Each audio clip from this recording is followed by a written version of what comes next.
ready for my Mortgage Minute with your hosts, Tom McNamara and Bruce Woodburn. Good morning, Bruce. Good morning. How are you doing today? Doing great, man. Doing really good. Just enjoying this chilly weather we're having. Chilly, yeah. Golly, I said something to somebody today in an elevator. I said if it gets any hotter, or it can't get any hotter, and she said, "Don't say that. It can't." Yeah, don't say that. Yeah, geez. Yeah. So anyway, get down to 103 today. hopefully, right? So hey, man, you know what? I'm doing some research and I'm looking into some trends in the area. And one of the things that I notice, I know we talk about the median and average home prices and those kind of things pretty often. And we've been running with the assumption that the 380 or three something like that number that we see is right. And I'm actually looking at some more granular data in Orlando, Sanford, and Kissimmee area, that metropolitan area.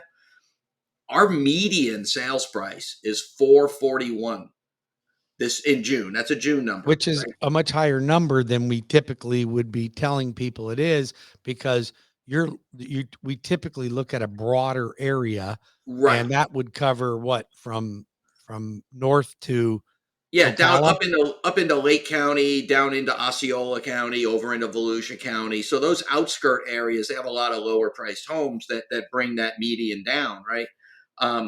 But that median is 441, which is up from 430 in June of 2022. So I think that's about actually, I see it right here. It's a 2.6% increase, right? That is not shabby. We are fractions under the average then.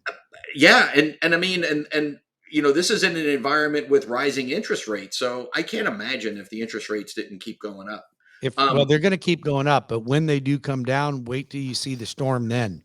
Right. And by the way, I made a mistake. That is the median number. The average number.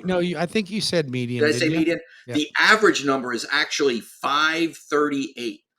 Well, that's an interesting concept, because you and I talk about average and median, but I don't think a lot of people really understand what that means. Well, here, let me help you understand it better, right? So how many legs does a dog have?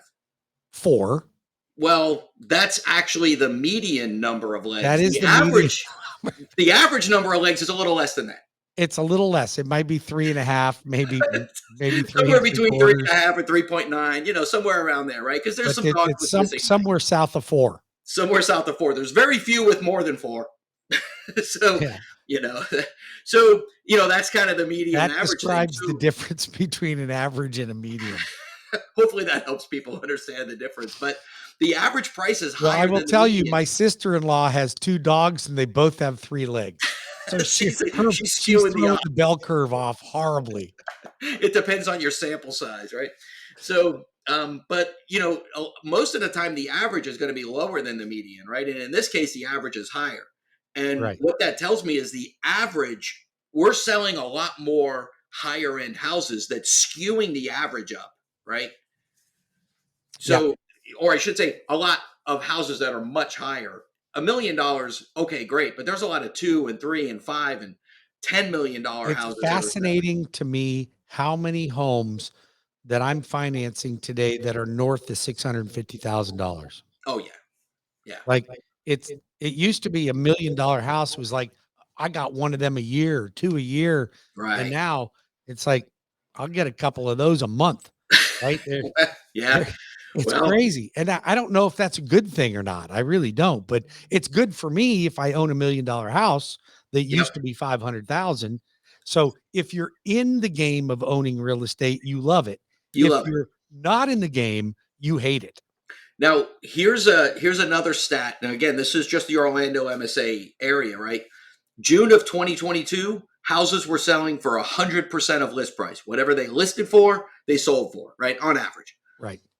This year, they're at 98.8%. Not a huge drop, but a little bit lower. Do you know what the average? I thought it was 97 or 97 and change was the average what a house would sell for over a long period of time. But I don't know that for sure. But I thought it was about 97%. I'm not sure what the norm is, but we're at 98.8, which is high, right? But it's just showing you that people aren't quite getting exactly. People are still overlisting or trying a little harder than they should be, And right? some people are negotiating. They're getting a And, little off the price. and some people are negotiating. Yep. Yeah, I mean, So, I got one right now. I got the seller paying 10 grand. You know, wow. it So, it is still happening. And then on the other another hand, thing, another thing that's go how ahead. many of your clients are paying over ask price right now? Uh, some Yep. I'm getting, yeah, I'm still getting some, but then I get some. It's weird. I had one in the last 2 weeks. I've got under contract 175,000 less than list, Wow. I and have one this month that prays for 136,000 over sale price. there you go. Right, 136. that's a lot. That's a lot. Yeah, I had and I have another 175 one that under. we just did a contract on. She's buying the house for 306 because we or 310, but we know it'll only praise for 306. So it's across the board. Some are up, some are down. Yeah, yeah. So it's this another reason to use a professional, right? Somebody that really knows what they're doing. Speaking Somebody of that's good at professionals, insurance. So this insurance. is another thing you and I deal with. I've never lost a transaction where a client couldn't get insurance, but I know it's getting more and more difficult for people. But you and I are connected with some people that we will always get involved if there looks like there's a problem or if our clients just want another opinion. The other thing, Bruce, is it used to be a bit of an afterthought to get insurance, right? It was like, you have to get it. 3 or 4 days before closing, you call a couple insurance companies and you get a quote and you're done, right? I got to tell you right now that you need to be thinking about insurance while you're even considering looking For because sure. For if sure. you buy an You know, older home that was built in the 60s or 50s or 70s, you're going to pay more than the same exact house that was built in the 90s or in the 2010s oh, and or new construction is or new lower as construction. well, right? And Because it's got all the energy efficient, the hurricane straps and tie hurricane downs. straps, the windows are better. The people say construction quality is down, and I understand why they say that, but the code is way up, right? So, the code is what really keeps the house safe, and that's what the insurance companies look for. So the newer the house in general, the less insurance is going to be, right? And Right. so when you're looking at a home, you might go, well, I can buy these houses in this area because I can afford them. But then you come to realize that your insurance is going to be 6 grand a year, and you could have bought around the corner for $50,000 more, but your insurance is only going to be $2,000 a year. Yep. And Yep. when you You do have the to math take on all that, that it into might actually make more consideration. sense to spend more money. It very well may. And Yeah, there is the option for new construction versus existing resale. There's pros and cons to both. You and I both know that. sure. Well, you overpay when you buy new construction. And you know what? You sellers will work with you. Builders, they'll never come off their price. They They might don't pay like a to. little bit more in closing costs. They might give you a free doormat, but they're not they'll going throw to they'll throw in some granite. they'll never change their price. Yeah. Ever, ever, ever. If you're out there listening right now, builders do not negotiate their price.